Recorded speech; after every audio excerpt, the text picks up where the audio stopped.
네, 오늘은 배신과 체포라는 제목으로 같이 은혜 나누기 원합니다. 주 예수 그리스도께서 십자가를 지시는 그 밤에 겟세마네 동산에서 기도를 하시죠. 주님, 이 잔을 내게서 정말 할 수만 있으시다면 내가 이 잔을 받지 않겠습니다. 기도하시던 주님께서 결국 그 잔을 달게 받기로 마음 먹으시고, 우리가 읽었던 47절 윗절에 보면 46절에 일어나라 함께 가자 보라 나를 파는 자가 가까이 왔느니라 하시며, 그가 이제 잡혀갈 것을, 그리고 또한 가룟 유다가 그의 곁에 왔음을 말씀하고 있습니다.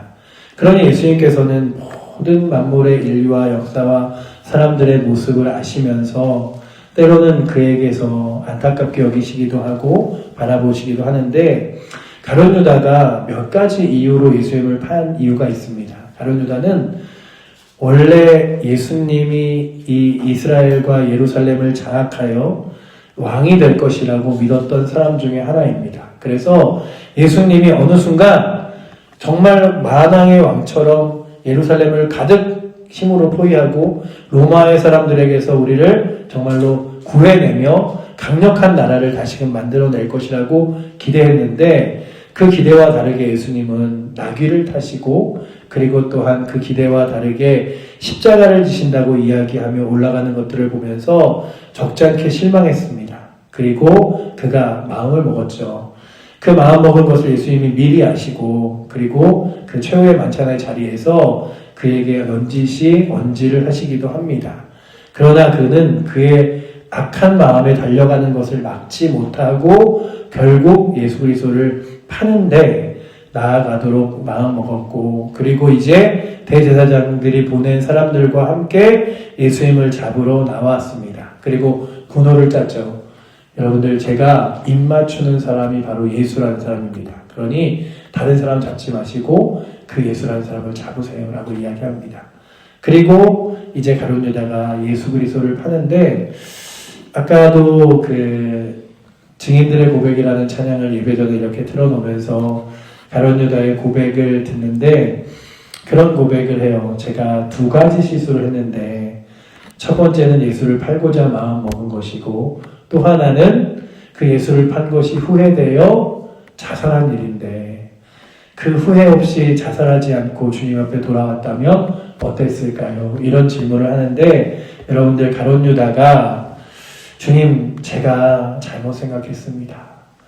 십자가를 지신 주님, 저에게도 기회가 있을까요? 라고 했다면 예수님이, 야, 너 나 팔아놓고서는 너 나한테 이렇게 그렇게 배신해놓고 너 때문에 내가 십자가 졌는데 그럴 수 있어 라고 하셨을까요? 가룟 유다야, 내가 네 마음 안다. 내가 너를 용서해 줄게. 왜냐하면 그 사실을 우리가 알 수 있는 이유가, 베드로가 시험에 들 것과 베드로가 예수님을 배신할 것을 예수님이 아셨어요. 그래서 어제도 우리가 읽었던 말씀에서 시험에 들지 않게 깨어 기도하라 라고 베드로에게 이야기하셨죠. 그리고 베드로는 정말로 베드로는 저는 주님 안 판다니까요 라고 하며 나아갔습니다. 이 당시의 시대가 얼마나 치안이 안 좋았는지를 또한 보여주는 장면 중에 하나가 베드로가 칼을 차고 다녔습니다. 제가 얼마 전에 북한에 사는 사람들의 이야기를 들으면서, 북한에 사는 사람들이 늘 칼을 차고 다닌대요. 늘 칼을 차고 다니고, 그래서 제가, 와, 우리나라 같으면 칼을 차고 다니면 그냥 꽂자면 위험할 텐데 왜 늘 칼을 차고 다닐까 했더니, 항상 자전거를 타고 가는 사람이 있으면 자전거를 훔치는 도둑, 그리고 심지어는 군인들도 민간에 내려와서 너무나 많은 것을 훔쳐가기 때문에 자기를 지키려면 칼 하나 정도는 차고 있어야 늘 보호가 된다는 거예요. 그래서 느낀 게, 야, 우리가 사는 나라가 정말 좋긴 하구나. 내가 들고 있는 무기 하나 없어도 그냥 살아갈 수 있는 나라가 얼마나 좋은가 생각을 하면서, 그렇게 치안이 불안한 나라에서는 나도 총 하나 들고 있어야 되는 거 아니야? 나도 칼 하나 차고 있어야 되는 거 아니야? 그런 것처럼 불안한 동네에 있었죠. 근데 베드로가 칼을 차고 있다가 어떻게 하냐 하면, 그 대제사장의 그 사람 중에 하나의 종을 귀를 칩니다. 그리고 그 귀가 떨어져 나가죠. 그때 예수님께서 그 말고의 귀를 붙잡고 다시 붙여주시면서 뭐라고 말하냐면, 야, 베드로야, 내가 지금 내 능력으로 12군단도 되는 더 많은 천사들을 보내어 이들을 멸하려고 하면 멸하지 못하겠느냐 라고 말하며 예수님께서 능력이 없으셔서 잡혀가는 게 아님을 보여주십니다. 그런데 그런 모든 장면을 바라봤던 베드로가 예수님을 부인해요. 부인하는데 저는 예수님 모릅니다. 정말 그 사람이 누군지 몰라요. 심지어는 예수를 배신하고 부인할 것까지 이야기하는 그에게 예수님이 부활하신 후에 찾아오셔서 베드로야, 네가 나를 사랑하니? 베드로야, 네가 나를 사랑하니? 베드로야, 네가 나를 사랑하니? 라고 3번이나 부르셨어요. 그리고 3번째 마음의 심히 곤란하고 괴로워서 베드로가 이렇게 이야기합니다. 주님, 제가 주님 사랑하는 줄을 주께서 아시나이다. 그러니 여러분들, 우리의 사람이라는 게 얼마나 연약한지, 우리는 저는 주님 배신하지 않아요 라고 말해도 우리의 모습은 늘 넘어질 수밖에 없는 거예요. 그러나 오늘 말씀이 주는 다시 한 번의 교훈을 찾는다면 여러분들 한 번 넘어질 수 있습니다. 우리도 실수할 수 있고요. 우리도 잘못할 수 있습니다. 그런데 그 다음에 다시금 주님 앞에 나와 무릎 꿇으며 주님, 제가 잘못했습니다. 저를 용서하여 주시옵소서. 구하는가? 아니면 에이, 나는 이제 안 돼 그러면 하면서 주님 곁을 떠나는가 라고 하는 거죠. 가룟 유다는요, 결국 주님 곁을 떠나고 말았습니다. 그렇다면 오늘도 이 자리에 오신 여러분, 부활주의를 맞이하며 기다릴 때마다, 그리고 예배를 드릴 때마다 혹여나 여러분들 마음속에 나 이러면 안 되는데, 내가 주님으로부터 다른 사람은 모른다 하여도 나는 아는데 너무 멀리 떠나간 거 아닌가? 이런 생각이 드신다면 주님, 제가 결단하고 또 한 번의 실수를 하는 것이 아니라 주님 앞에 나와 무릎 꿇을 수 있는 용기와 은혜, 그리고 주님 그 사랑 안에서 주여 나를 다시 한번 용서하여 달라고 회개하며 구할 수 있는 은혜가 내게 있게 해달라고 구하는 여러분들과 제가 되기를 원합니다. 제가요, 신학교를 다니면서 신학생이라고 해서 하나님의 뜻대로 살아가는 게 아니구나라고 하는 걸 느낀 적이 있어요. 왜냐하면 학교는 신학교를 다니고요. 그리고 신학교에서 매주 성경 암송으로 요절 시험을 보기도 하고 또한 매일 성경에 대해서 배우는데 제 마음이 하나님 말씀으로 막 처음에 막 일충만한 게 아니라 불평이 생기는 거예요. 아니, 학교에 수업이 없어도 책 풀 시간 때문에 막 먼 길을 가서 학교를 가야 되는 불편함도 있고, 아니 성경을 배우는데 이거 뭐 이렇게 어려워 막 이러면서 제 마음속에 하나님 말씀을 배우는데도 막 기쁨과 충만함이 없을 때가 있었어요. 그러면서 느낀 게 뭐냐면, 그래, 하나님께서 은혜 주셔야 감사하고 그리고 충만한 거지, 사람의 마음은 늘 죄악 가운데 서 있구나. 사람의 마음은 늘 은혜로 가까이 가는 게 아니구나. 하나님이 은혜 주셔야 되는구나. 제가 예전에 한번 말씀드린 적 있지만, 제가 예전에 섬기던 교회 한 목사님이 그런 얘기를 하신 적이 있어요. 제가 이번 주에 너무 힘들었습니다, 여러분. 제가 이번 주 주일날 설교하려고 이 자리에 선 게 하나님의 은혜입니다. 그러니 여러분들도 예배의 자리에 나온 게 하나님의 은혜로 알고 감사하면서 예배 드리세요. 이러더니 하시는 말씀이 뭐냐 하면, 주일날 예배를 드리고 집에 돌아가서 잠을 자고 탁 깨서 이제 새벽에 일찍 일어나셔서 설교를 준비하셨나 봐요. 설교를 준비하려고 그러는데 마음속에 성경이 안 믿어지더래요. 내가 설교를 해야 되는데 이게 진짜야? 같이 하고 안 믿어지더래요. 그래갖고 겨우 설교를 월요일날 하고 나서 집에 돌아와갖고 앉아있는데 성경 말씀이 하나도 안 믿어지더래요. 그래갖고 막 몸부림을 쳤대요. 하나님, 제가요 목사인데 그리고 매일 설교를 해야 되는데 하나님 말씀이 안 믿어지니 제가 거짓으로 전할 수 없지 않습니까? 그러면서 며칠을 씨름을 하면서 겨우 설교 시간에 올라가서 정말 나는 안 믿어지는 마음으로라도 이러면 안 되지 이러면서 설교를 하고 그랬는데 막 간절하게 그 주간에 막 몸부림을 치며 기도했대요. 그리고 나서 어느 날 그 며칠 정도 지난 목요일인가 그쯤에 잠을 자고 일어났는데 성경을 읽는데 그 말씀이 고스란히 믿어지면서 아멘으로 고백하고 설교를 하게 됐는데 그게 너무 기쁘시더래요. 그러면서 다행이다. 이번 주에 정말 거짓말만 가득하다가 집에 돌아갈 뻔했다. 이런 생각을 하면서 주의를 준비했다는 얘기를 들으면서 제가 느낀 게, 그래, 사람이 설교를 듣거나 말씀을 읽거나 아니면 기도함으로 나의 삶을 변하는 게 내 이성으로 되는 게 아니라 하나님의 은혜 주셔야 되는 거지. 그렇다면 가룟 유다도 정말 귀하게 더 은혜 주셔서 그가 회개하였다면 얼마나 좋았을까라는 생각을 합니다. 주님은 능력이 없으신 분이 아니에요. 주님은 힘이 없으신 분이 아니에요. 능력이 없으셔서 십자가를 지시거나 백이 없어서 빠져나오지 못하시거나 하신 분이 아니라 주님을 지지하는 많은 세력들도 있었습니다. 그래서 예수님께서 그러시는 거예요. 여러분들 아시잖아요. 제가 회당에 나가서, 성전에 나가서 하나님 말씀을 전할 때 그때 나를 잡았을 수도 있을 텐데 왜 이 밤에 조용히 나를 찾아왔냐 라고 오늘 말씀에 이야기하는 장면이 나와요. 58절에 55절에 보시면 이렇게 써있죠. 그때 예수께서 무리들에게 말씀하시되 너희가 강도를 잡는 것 같이 칼과 뭉치를 가지고 나를 잡으러 나왔느냐? 내가 날마다 성전에 앉아서 가르쳤으되 너희가 나를 잡지 아니하였도다 라고 이야기했죠. 사람들은요, 군중을 무서워했어요. 사람은 무서워했으나 살아계신 하나님인 예수 그리스도를 무서워하지 않았죠. 사람은 두려웠으나 예수 그리스도를 하나님으로 바라보지 못했던 거예요. 세상의 힘은 두려운지 알았으나 하나님의 힘은 두려운지 몰랐던 거죠. 여러분들, 오늘도 우리 가운데 다시금 우리의 눈이 혹시 이러지는 않은가 한번 생각해 봅니다. 주님, 사람들의 눈은 무섭고 하나님의 눈은 두렵지 않은 모습으로 살아가진 않습니까? 사람들의 목소리는 두려워하면서, 사람들의 평가는 두려워해서 하나님이 나를 어떻게 바라보실까는 늘 두렵지 않은 모습으로 혹시 살진 않습니까? 라고 생각하며 오늘도 주님, 세상의 사람들보다 주를 더 경외할 수 있는, 저는 두렵다는 표현보다 경외라는 단어가 너무 좋은 것 같아요.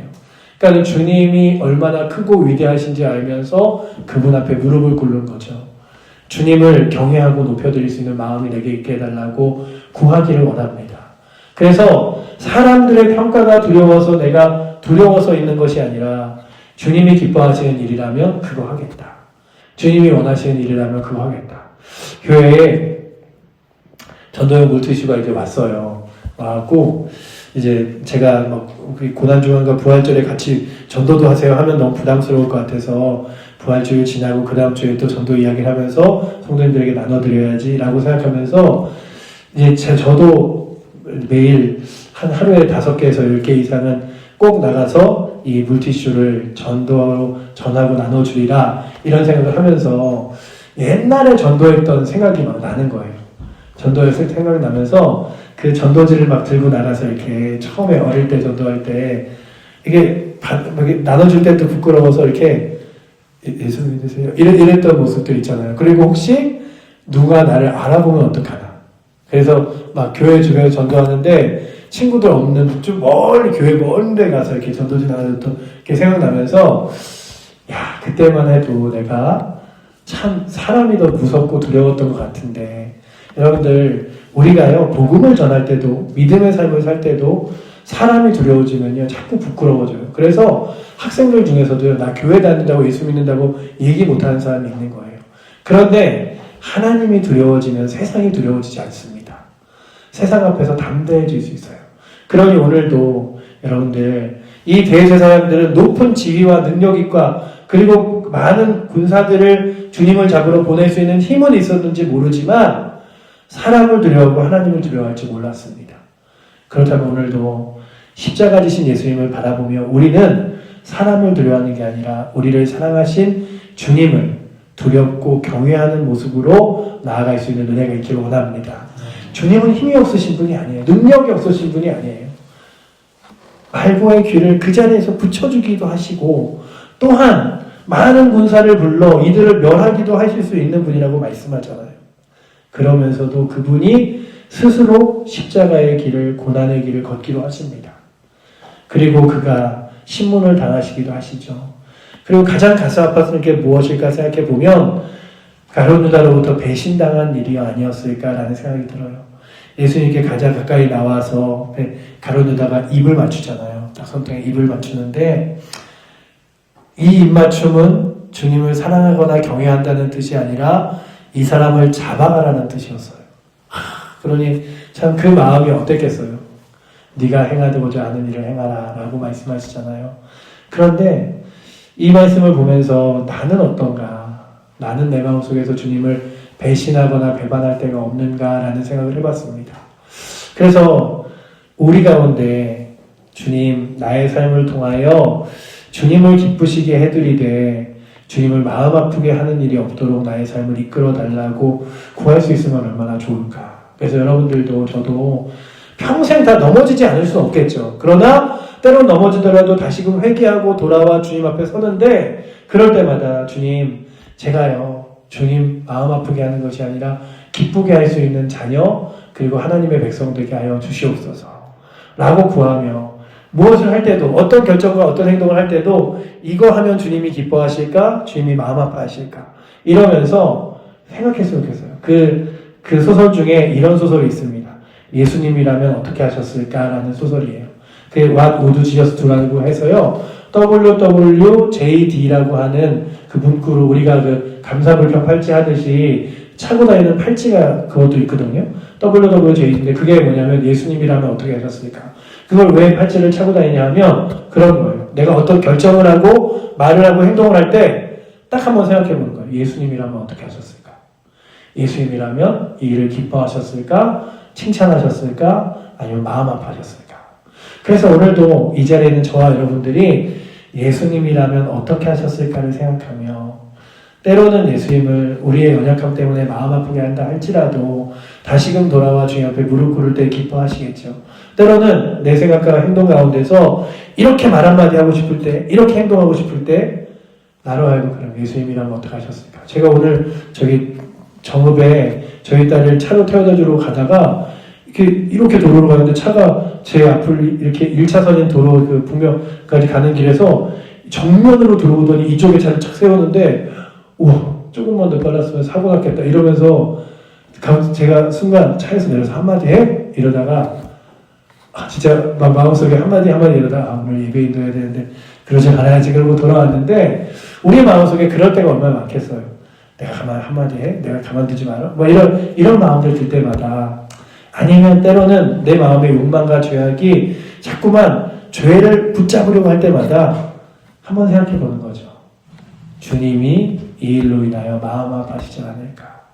가룟 유다가 예수님에게 입맞춤하지만 그 입맞춤이 얼마나 예수님이 마음 아프셨겠어요. 그러니 오늘도 우리가 그 배신과 체포는 예수님이 기쁘게 짊어지신 일이지만 오늘도 주의 거룩한 길을 따라 열어가는 여러분들이 십자가와 고난을 생각하며 예수님의 고난 주간을 보내며 나는 가룟 유다처럼 예수님을 마음 아프게 한 적은 없는가? 주를 향하여 등진 적은 없는가를 돌아보며 혹여나 등지신 순간이 지금이라면 다시금 주님 앞에 나와 무릎 꿇으며 베드로처럼 회개할 수 있는 은혜가 있기를 원합니다. 뿐만 아니라 주님 제가 주를 기쁘게 하는 은혜로 날마다 살아가게 해달라고 구하는 은혜가 오늘도 이 고난주간 둘째 날 화요일 기도회에 나온 저와 여러분들에게 넘치기를 축원합니다.